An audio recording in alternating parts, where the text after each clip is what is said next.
Hello and welcome to All the Good Things, a podcast series that is brought to you by Hugo, your trusted digital health engagement platform for organizations, insurers, and health providers, so that you can offer the best health services to people you care for.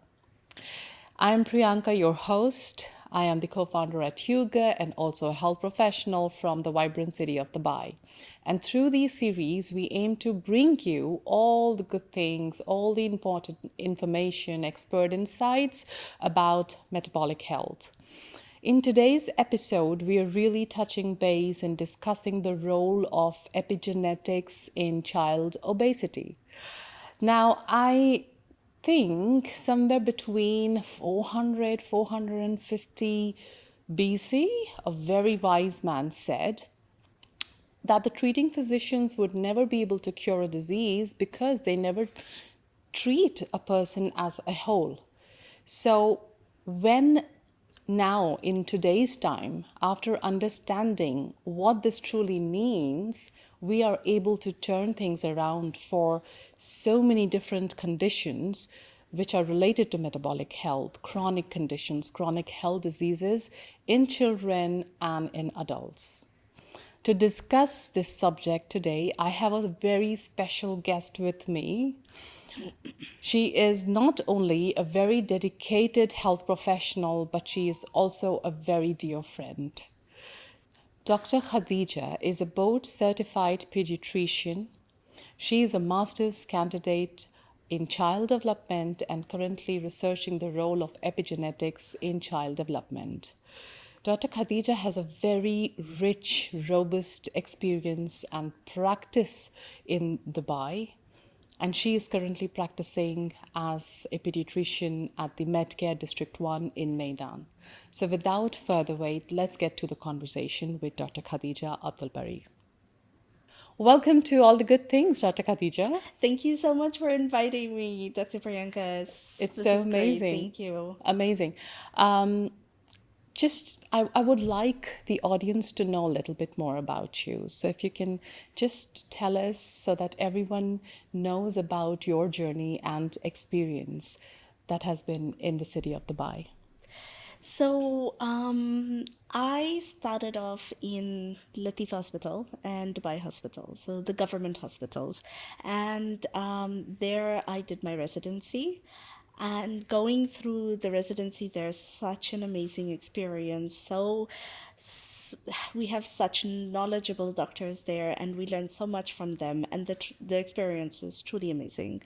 I spent the last 3 years that I was there in the NICU. So the NICU was very close to my heart, and I think that's where my love for child development grew. And it went on from there. I then moved out of the government practice because by that time I had had my second child, Yeah. and it was really tough to keep up Yeah. with the long hours, and so I had to move out and adjust my hours for my children. I think being a parent, It's never easy. it's never easy, right? You have to make those tough choices, those Absolutely. decisions Yeah. for your children, especially when they're young. So I moved out into the Children's Medical Center, and of course, that's where that's where I had the privilege of meeting amazing people. One of them being you, and I spent about 2 years there. Then I moved out to Saudi German, and there I spent about 2 years as well. And along the way, just practicing as well as building my knowledge and my career in child development. So during that time as well, in that transition, I did go back to South Africa for a couple of months, worked under the Stellenbosch University, and so went in child development there, and got my certifications in child development and assessments as well, and developmental assessments, and came back. And after that, Saudi German, and then now with Medcare. Amazing. So yes, I really have to tell this to my audience that I've worked with so many physicians and so many practitioners. But what I really loved about you, truly, is that as a pediatrician, obviously you are robust with your treatment plan that you offer to your patients, but you go so many further steps ahead to learn about various different modalities in full length and breadth, just to Exactly. be able to know when to employ what, and to be able to offer that full circle care to your patients. And you never fall short of referring them, recommending them to even the alternative therapies, and to, I don't know, to all the different kind of modalities that you think that particular child would benefit from, which is Exactly. amazing. Which is amazing. Exactly. The thing is, like you just rightly said, you'll never be able to treat a disease or a condition or anything at all, Yeah. or give support or do anything if you don't treat something holistically, Yeah. right? And the thing is, I think the first step in really growing as, a healthcare provider, is to understand that you have your limitations as well. Yeah. You won't be able to treat every single thing, right? Yeah. You have your field, you will expand that field, and you will continue to grow and learn. However, you won't be able to do everything. This is Oh, something, I don't know, what is it? sorry. Is it your phone?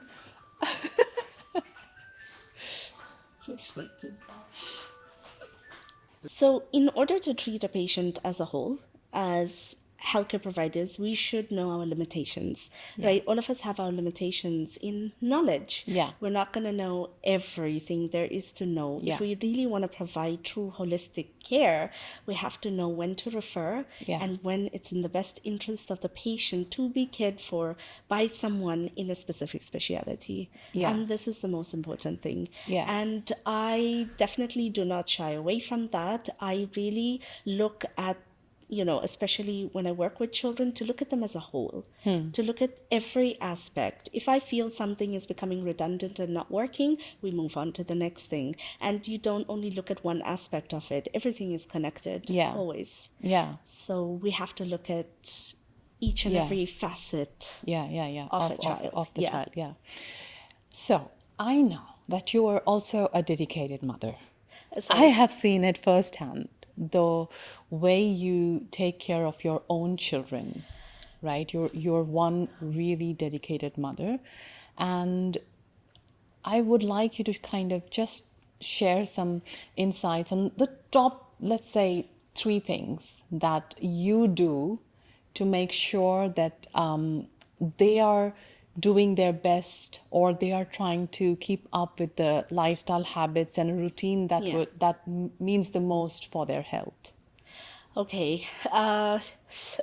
That's It's a very broad question, I know. very broad, Very, very very, I broad know. question. Yes. The thing is, I think that I've grown a lot as a parent, as much as I have grown as in my career or as a doctor. I've grown as a parent as well, and I think that a lot of what I do learn, I incorporate into my daily life with my children, and I do see the differences. So the main things that I have changed, the first and foremost thing that I have changed was about myself. It didn't even have to do with changing my children. It was about changing myself. Yeah. I think when I say that, it's about being more patient, just taking a step back and not being a reactive parent, and just using every moment as a teaching moment. I think that's one of the biggest things that my children have taught me and that I've learned and reflected upon. So I think the number one thing was changing myself and how I project onto my children and how I provide that environment for them. Yeah. And what they see in the environment.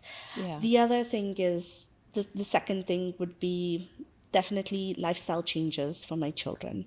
When I say lifestyle changes, I mean, all of us have completely, I mean, we weren't the best with diet and lifestyle, right? We all start somewhere. Yeah. So even going in today's topic and going into research, it taught me a lot. And so lifestyle changes were the second big thing that we all did. So moving more and eating better. Yeah. Right? Those were the two most important things. I didn't care how my children moved as long as they moved. Yeah. Right? And especially with modernization and technology, it's really difficult to pull them Yeah. away from those screens sometimes Yeah, and to get absolutely. them to actually go out. And another factor is summer. Yeah. Summertime is a really difficult time to get them to go out. Yeah. So rearranging the furniture, making them jump over the furniture, knowing that, listen, my furniture is going to get dirty. It's going to, and someone once told me that your house can be clean or well arranged when your children are older. Now, when they're young, just let it be. Yeah. Not all of us are going to have that picture perfect Yeah. looking house all the time. Yeah. So what did I end up doing? I ended up rearranging my furniture, letting them, jump Yeah. over, creating little spots where, they can work on their gross motor and physical health, where they jump over pillows, Yeah, and stay active. and working Yeah. on coordination. So I think that's another thing that we changed as well, is knowing that we can actually use what's around the house to help them grow and develop Yeah. and learn. Yeah. Yeah. So I think that's Yeah. what parenthood has become for me now.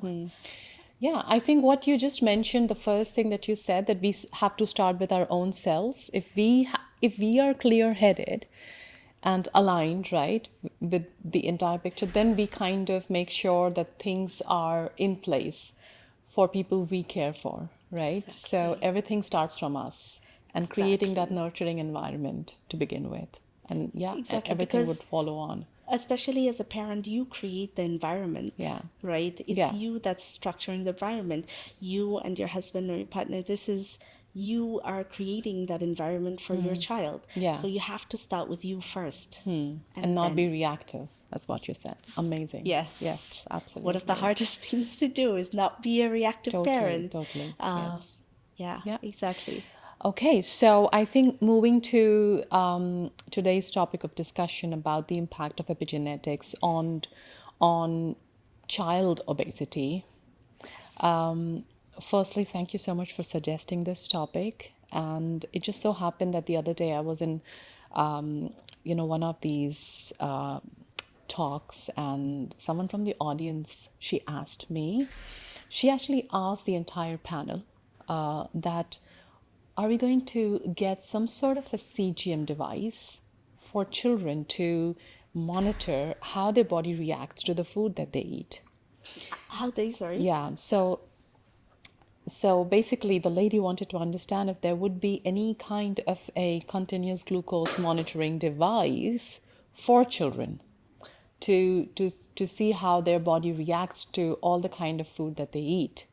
And also maybe that will help the child to eat better, right? Based on the way that the body reacts to the different various kinds of food that they eat. And to be honest with you, I had mixed feelings when I heard that question. The first initial feeling was definitely this shouldn't happen, because I want children to be children without having to worry about monitoring their blood glucose levels. But at the same time, I also was thinking that what's happening to creating that sustainable environment around us and creating that kind of lifestyle choices and teaching, those kind of lifestyle choices, food choices, dietary habits early on to your children, because obesity is now no longer a disease or a condition in adults. We see it, teenagers, say kids, we see that all the time. Exactly. So instead of having something called a CGM device for children, which can tell the parents and that child that what kind of food habits they should eat and kind of monitor their daily dietary routine, it is much better to kind of plan your eating habits early on and to instill that whole idea in your head, to ingrain that whole idea in your head, that what kind of food map is the healthy food map and how you should approach your habits or behavioral modifications when it Exactly. comes to your choices early on in life. And I just wanted to have someone like you who can come in and share actual insights into what is the relation, the actual relation of our gene expression to everything that is around us, which makes us so unique. And depending on that, then we react to all that we do differently, right? There Exactly. is, Yes. it's not one approach for everyone. One size doesn't fit all. So yeah, so let's talk about epigenetics and the impact of epigenetics on child obesity. So to begin with, what is epigenetics?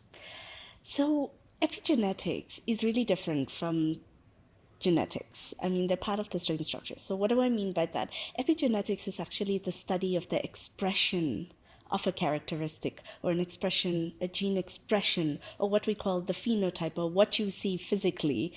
The genes or the genetics are the DNA structure, and it's the structure and the function of the DNA and the heritability of the DNA. Now, epigenetics does not change the underlying DNA structure, and that's epigenetics is basically the decorations on the DNA. So I like to describe it as the decorations, because it just makes it easier to understand that you're just decorating the DNA with these different things. And what do I mean by these different things? Epigenetics, or these decorations, it comes as DNA methylation and histone methylation or acetylation. So, not to make it confusing, basically these things switch the expression on and off, basically. So it's a switch. Or you can even compare it to an open and close sign. So with DNA methylation, you put the close sign out, we're not open for business, right? It doesn't allow the gene to express. And then when it's demethylated, the open sign is on and they're open for business. This gene is going to Right. be expressed. So that's just the basics Yeah, of yeah, it. yeah. Interesting.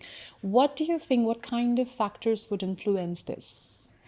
Right. So with the epigenetics, or these tags that are on the DNA, or these decorations that are on the DNA, environment plays a big factor, right? So the thing is, I don't want to cause a misconception here that DNA has its instructions. It gives us instructions to produce and to function or create an environment in the body and have its functions and structures, etc.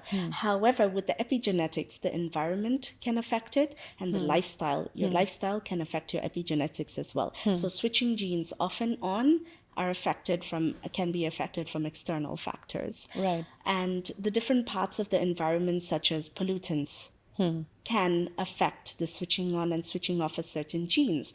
So when we talk about gene switching on and off, switching on is not only a good thing. No, it can be a bad thing. So what I mean by that, if you switch on a gene that promotes rapid growth of cells, you're going to get cancer. It needs to be switched off, right? You need to keep these genes switched off. So not only turning genes on is bad, turning it off can be bad as well. So what I mean by that, if you turn off a gene that's part of regulating glucose metabolism or your sugar metabolism in the body, if you turn that off, you're not going to be able to metabolize glucose well. And then you have insulin insensitivity. So if those genes are not expressed properly, basically, plus minus, switching them on and off, those environmental factors are the ones that can affect these. So we know that pollutants such as BPA, phthalates, they can really affect gene expression, and they affect these epigenetics. Okay, so they can enhance cancer cells. So tumor suppressor genes, which suppress overgrowth, can be switched off, and creating abnormal growth of cells can also cause an overgrowth of cells. Right. So we know that pollutants do that. So the BPAs are found in plastics, right? The phthalates are found in, shower curtains, in kids' toys as well, because they make the plastic flexible. So they are found. Even hydrocarbons, right? So all of these pollutants can affect the epigenetics. Lifestyle, sedentary lifestyle, diet and nutrition can affect that as well. So what all of these do, are basically that they promote inflammation. So these environmental factors, they promote inflammation. And when you promote inflammation, that's when the epigenetics start to get affected. That's when they're like, you know what? This is becoming a problem. We need to switch off this gene. We need to turn this one on because we're being exposed to too much, or there's chronic inflammation going on, right? So there are some studies that were done. There's mostly studies done on rats because rats' brains actually surprisingly closely mimic the human brain, and that's why rats have been chosen to, for most experimental studies, which it's really sad that we do animal studies. I don't at all support them, but these were studies that were done, and they actually found that when they were comparing two mice with the exact same DNA from the same offspring, two mice with the same DNA, but one was brown and one was white, one was obese and one was not. So what they found is that this particular mouse that was white with obesity, they found that there was a specific gene that was switched on in this mouse, whereas it was switched off in this mouse. In this mouse. So even though the genetics can be very similar, it's just a matter of that one trait being switched on and off. And that particular trait controlled color and it controlled obesity. So you see what a big factor. It's just that trait, that one gene that has so many different functions, but it was switched on, and so it affected color and the fact that the mouse was obese. So they were both exposed to different environments, though, right? And so that mouse continued to have that gene switched on and continued to remain obese. And so this mouse did not. They maintained the environment for the mouse that the gene was switched off in. And so that mouse continued to not be obese as time went on. Another study that was found, which is amazing with epigenetics as well, is that they studied female rats and their offsprings. Interesting. So the female rats are actually, what they did is, with this particular gene as well, what they did is that they fed this mother basically methyl groups, foods with methyl groups in them. So they continued to feed her this during her pregnancy, and then they followed the offspring. What they found in the offspring was amazing, because there was a particular gene that when methylated, that was switched off, a different gene. It's not the same as the first one. So this second gene was actually switched off, and these mice, even though the mother was obese and she expressed this particular gene that caused obesity in the babies, because like I said, methyl groups can switch off, right? So in the babies, those genes were methylated, and that's all because of the diet of the mother while she was pregnant, and now her offspring have those genes switched off, and they continued to do well and not develop obesity and not follow the same pattern as the mother. So you see how epigenetics can work in changing not only outcomes for the child, but in the long term as well. And how environment plays such a big role. And it's been shown already that prenatally or during the pregnancy and even after, with the diet and exercise, environment, lifestyle, etc. Yeah, totally. So is it somewhat like this, that we all have a certain framework? We are all born with that basic genetic framework, right, with an inbuilt kind of sense of expression, and it just then takes a point of trigger to that trigger. Then the way our body would respond is our own specific genetic trait, right? Yes. In totality. Exactly.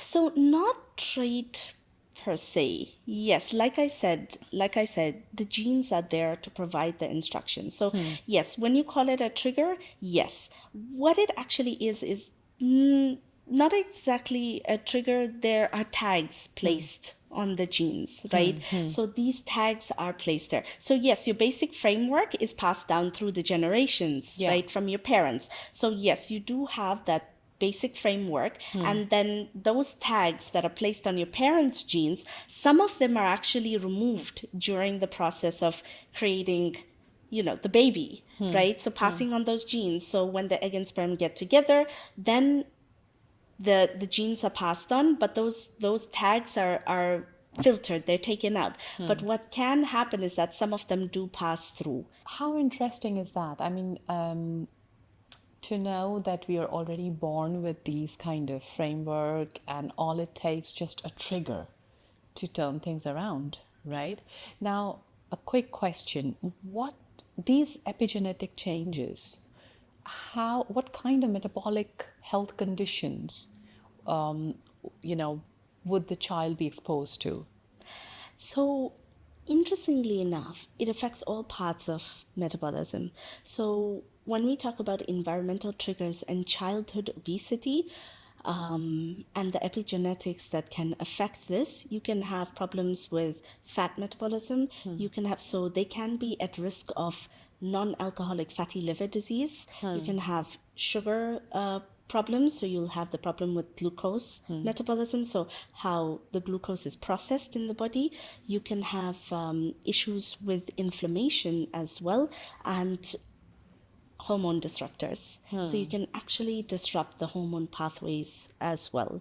So with childhood obesity, all areas of metabolism will be affected. You can develop hypertension as well. And this is a metabolic syndrome. It becomes basically a metabolic syndrome because the networks in our body, or the pathways in our body, are so closely interrelated. Our liver is related to our kidneys related to our heart to our lungs. Yeah. So everything it's a close network within our Correct. body. So it actually becomes a syndrome, and a syndrome is one or more things connected together to create Yeah. a physical problem. And so the fat will affect the glucose. So the glucose will affect the fat metabolism. The fat metabolism will cause, hypertension The whole and feedback cardiovascular disease. mechanism. Yeah. So, and the chronic inflammation will affect all of that as well. And it goes to a cellular level. And that's the different areas that will be affected when it comes to the metabolics of it, right? So, this is why when we talk about epigenetics affecting metabolics, it's not just about type 2 diabetes. It's actually about having problems with fat cells and storage of different components within the fat cells, the size of the fat cells, the increase in the number of the fat cells, and especially of the hormones. Hormone disruption can cause havoc in the body, right? And whenever we have childhood obesity, we have hormonal disruption, and which can affect, reproductive health. It can affect physical health. It can affect mental health as well. We find that mood and behavior can even change with childhood obesity, not only because of the possible environmental factors that affect the child, but what's happening internally with the child with obesity, and it can actually tend to affect behavior and mood. And so it just creates a downward spiral with that. So we really have to be careful when it comes to childhood obesity. We can't just sit back. I mean, the WHO is calling it a public health crisis at the Absolutely. moment, Yeah. right? Yeah. So why is it a crisis? It's not just about the weight. It's about the illness that it's causing. It's about the strain on the child and then the strain on the healthcare system to try and reverse everything again. You don't want to have to be giving a child medication for obesity. You don't want to have to be giving a child medication to control their blood sugar, which now, believe it or not, there are actually weight loss medications being marketed to above 13 years of age. It's unbelievable. That's another topic for a podcast all by itself. It's Yeah. it's madness, right? It's madness. And the thing is, where epigenetics fits into all of this is that if we just figure out which genes to switch off and on for these different metabolic problems that come with childhood obesity or that come with obesity in general, that would we be able to modify the outcomes? Because this is a child that's going to grow up to an adult, Right. and all of these things will worsen. It will worsen over time. Hypertension will worsen over time. Liver disease will worsen over time. Inflammation will worsen over time. And with that, everything else will be affected. Increased cases of sleep apnea, increased cases of autoimmune diseases. Yeah. These are all from the chronic inflammation, which can stem from childhood obesity. Childhood obesity. Right. So Right. we really have to figure out a better way than Yeah. just medications to fix these things. So going back to the conversation we just had about the researches that has been done to understand how this travels, from mother to the fetus. Now, just you did kind of touch base that definitely prenatal practices have an impact on the epigenetics of this fetus, right? And then the child after he's born. Any example can you share? So, for example, I know that a pregnant mother who is extremely stressed can have high levels of cortisol, and cortisol can travel to the placenta as well and affecting the health of the fetus. So, do you think that there could be an interplay in between, all of this that can affect the epigenetics of this fetus, and then maybe the child can be born with that kind of vulnerability already? Right. So we did just touch upon that with the studies, but let's simplify it, right? Yeah. So what's been found is that definitely you're so right, maternal stress is a big factor. Maternal diet and physical activity during pregnancy has been shown to affect the epigenetics. So not only is it passed, it can be passed down through the generations, but even during the pregnancy, the epigenetics on the genes can be switched on and off. So the gene expression can be switched on and off. So what's been found is that if mothers actually have a high pre-pregnancy weight, or if they gain too much weight during the pregnancy, it's been found to affect if we go into childhood obesity rates, it's been going on to show that it affects the child obesity rates as well. So their offspring have a higher risk of having childhood obesity, right?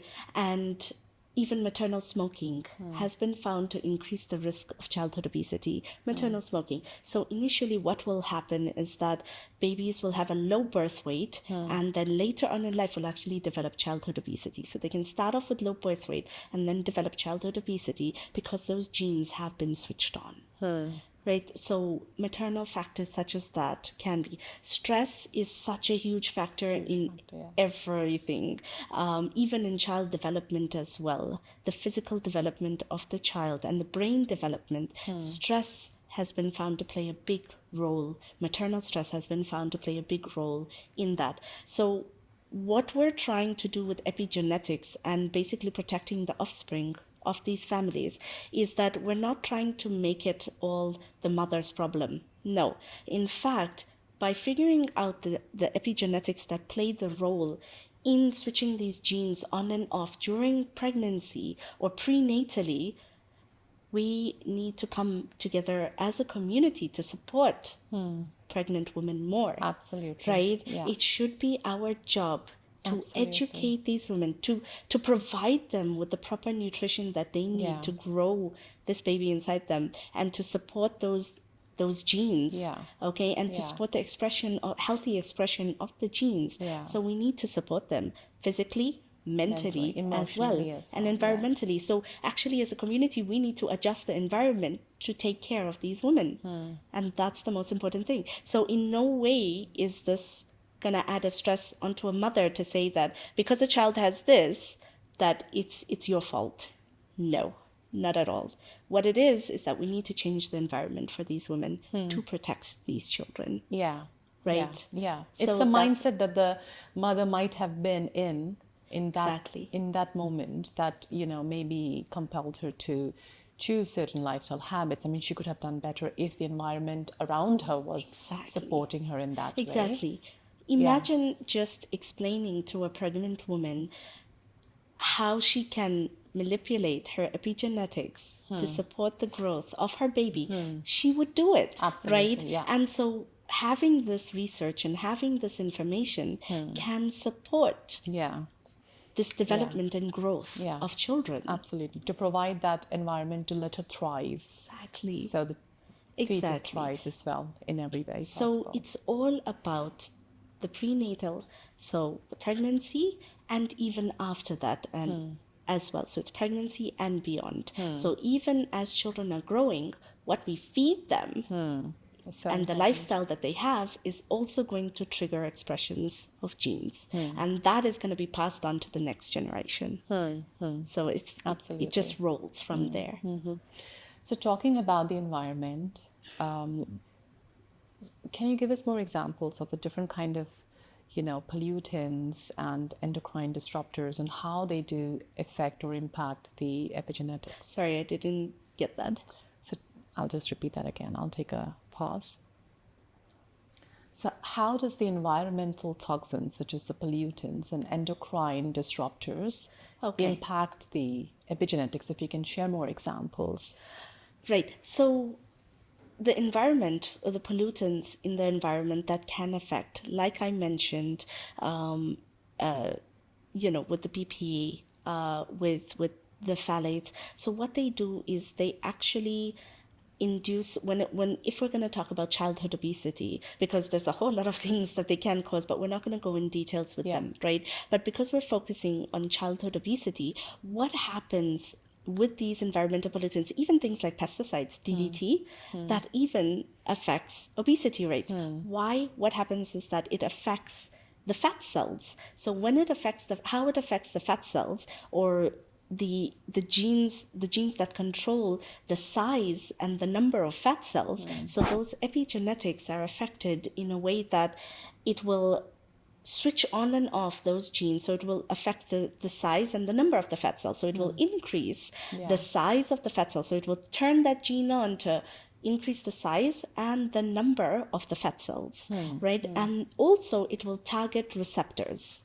So what will happen is that the genes that are responsible for the hormone receptors will start the epigenetics, or the methylation on those genes will start to be affected, and so it will disrupt the receptors of the hormones. Right. Right? And even with endocrine disruptors, not only do they affect the receptors, they can also mimic hormones. So when they start to mimic hormones, then they start to overproduce the hormone that they're mimicking, or they start to bind to the sites and stop the production of those hormones. And so that's when they're disrupting the Right. hormones as well. So if I have to simplify it, do you think so basically with these kind of exposures, the ability of metabolizing fat goes sideways, Yes. right? So exactly. Yeah. So what it is that the ability, so the growth of the fat cells are Yeah. affected, Yeah. right?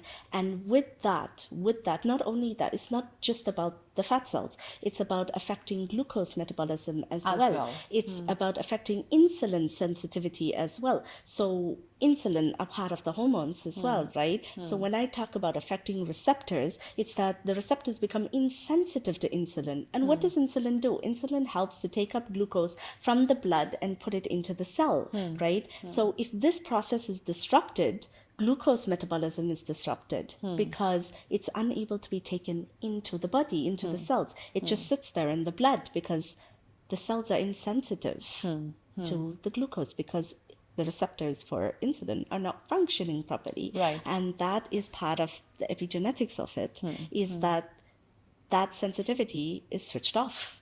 Right. Right. So that means that being exposed to this can cause insulin resistance in the long run. Can cause. Insulin resistance. Yes, definitely. Definitely. And that's the other part of obesity.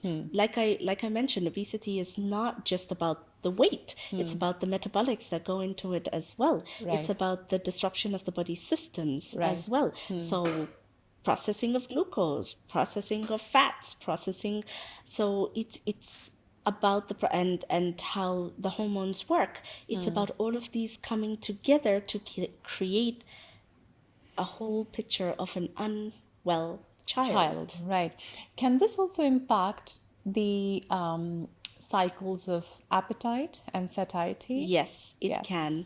So, yes, those are affected. Although appetite and satiety come from parts of the brain as well, but they are stimulated by receptors in the stomach, Yeah. right? Yeah. So, those receptors in the stomach will give a feedback to the brain and it will come back. So, yes, again, it's about affecting the hormones. Leptin That resistance. exactly. Yeah. It affects the receptor sites and the hormones that are secreted to create to decrease the appetite when you're full Yeah. and to create satiety. Yeah. So that is another part of hormone disruption Right, that right. comes with it, and the receptors that affect it.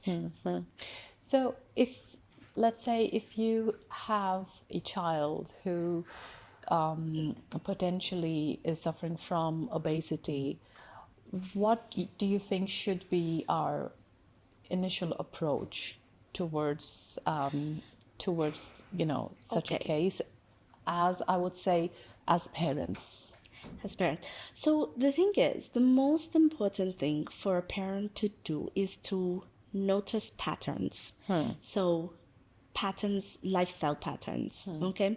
So the thing is, you have to see the diet. You have to look at the diet. You have to look at what is my child being exposed to? What are they putting into their bodies, basically, right? This is the most important thing, right? These little human beings who are so susceptible to everything around them. And so you really have to be careful about what's being put into the bodies, because this is going to set the tone for the future. This is going to set the tone for their adulthood, right? And you don't want to get into adulthood without with all of these things in tow, because it only gets worse. So the most important thing is to see what your child is putting into their body, right? Because diet is a really big part. And I have to say that personally, this is something that has been adjusted in my household as well. We're really careful with what we put in. Why? Because things like vitamins, vitamin B12, folate, methionine, these are all critical. They play a critical role in DNA methylation, right? And that's part of your diet. Your leafy vegetables, your legumes, it's all part of that diet influence.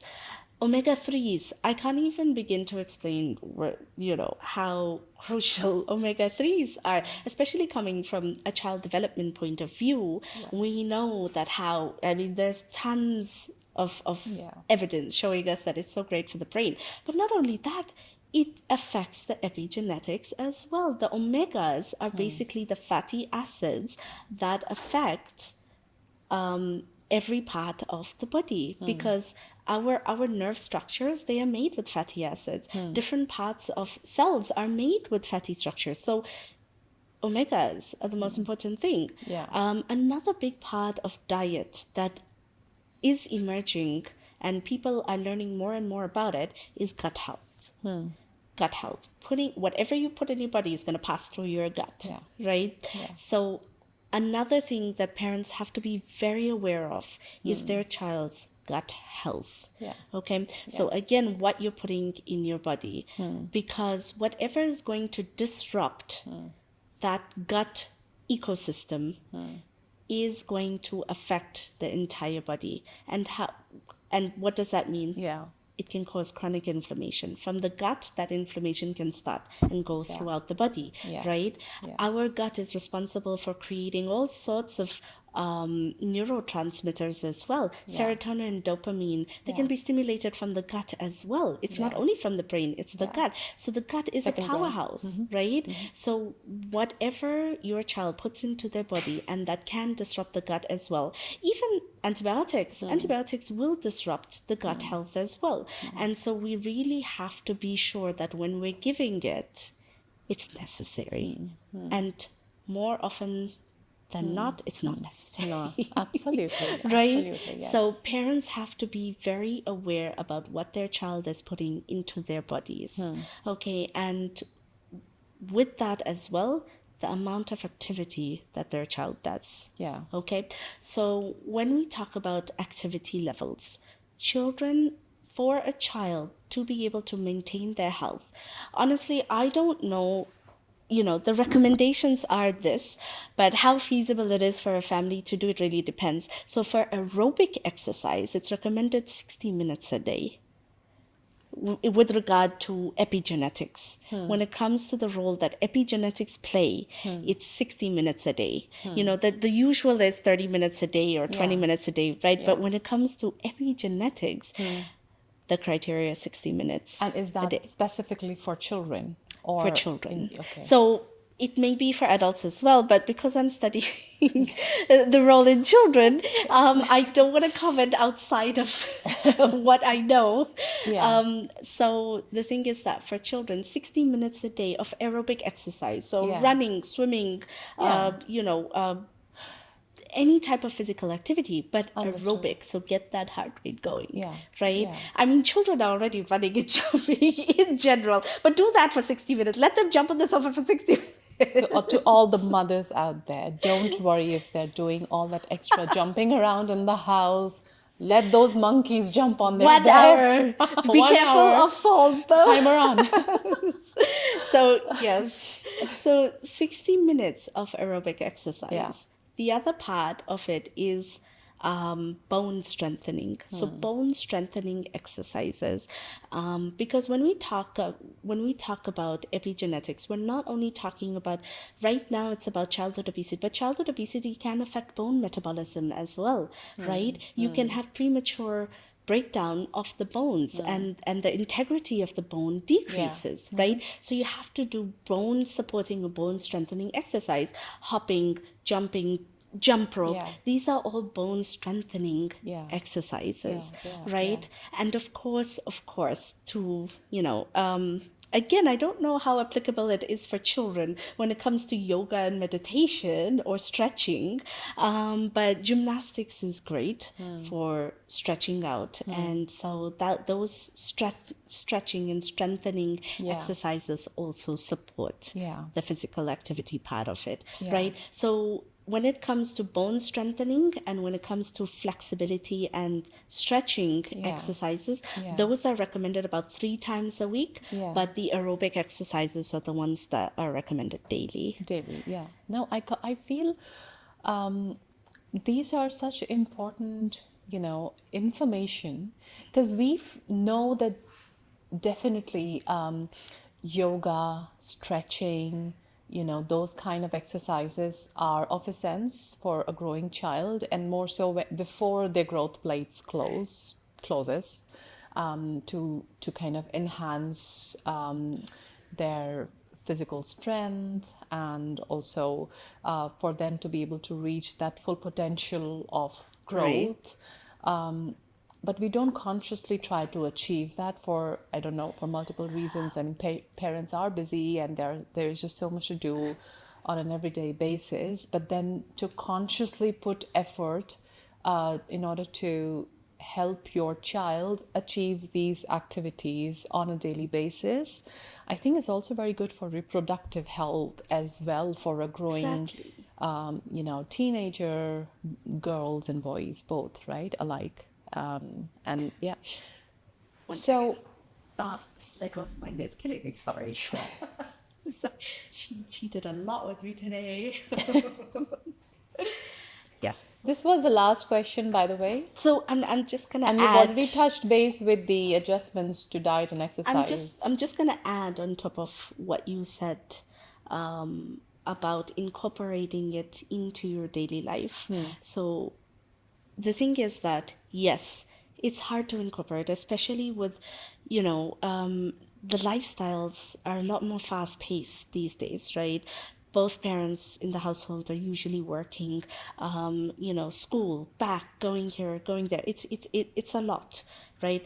But I think that if we don't consciously incorporate things Yeah. into our daily life and make the effort to actually do these things, how are we going to maintain the health of ourselves and our children, right? How are we going to prevent future diseases, right, within our families and transgenerational as well, Yeah. right? So we're setting the tone for future generations as well. Yeah. And if we have an increased rate of heart diseases, lung diseases, if we have an increased rate of diseases, we're going to be a very diseased community, and you're going to have to go into the healthcare system, and you're going to have to put that financial effort into it as well.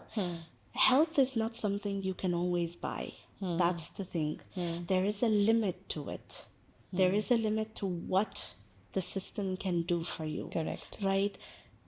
When it comes to cancers, some cancers are really difficult to control. They relapse, etc.